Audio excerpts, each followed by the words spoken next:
मानुदेवीला उत्तर महाराष्ट्रातील अनेक गावांची कुलदेवता मानलं जातं. इतिहास सांगतो की हे मंदिर शेकडो वर्षांपूर्वीचं आहे. पुराणानुसार मानुदेवी ही अंबा, भवानी आणि महिषासुरमर्दिनी या शक्तींचं एकत्र रूप आहे. कथेनुसार महिषासुर नावाचा राक्षस लोकांना त्रास देत होता. तेव्हा देवीने रूप धारण करून त्या राक्षसाचा वध केला. त्या ठिकाणी जेथे देवी प्रकट झाली तिथेच पुढे हे मंदिर उभारण्यात आलं. त्या देवीचं नाव पडलं मानुदेवी. मान म्हणजे मनुष्याचा आणि देवी म्हणजे शक्ती, म्हणजेच मानवी जीवनातली शक्ती स्वरूप माता.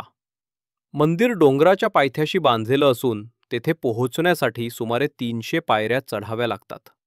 वर गेल्यावर दिसतं सुंदर प्राचीन वास्तुकलेचं हे मंदिर.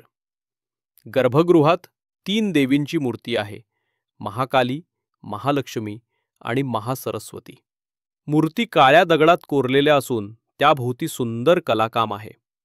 मंदिराच्या आजूबाजूला शेकडो वर्षांपूर्वीचे शिलालेख सापडले आहेत, जे या देवस्थानाचा ऐतिहासिक पुरावा देतात.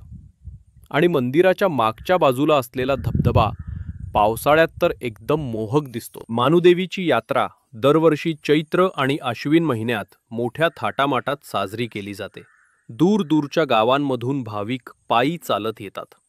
त्या काळात संपूर्ण परिसरात उत्सवाचं वातावरण असतं. भजन, कीर्तन, पूजा, आरत्या आणि देवीच्या दर्शनासाठी मोठी रांग लागते. अनेक भक्तांचा असा विश्वास आहे की जो मनापासून देवीची आराधना करतो त्याचे सर्व मनोकामना पूर्ण होतात.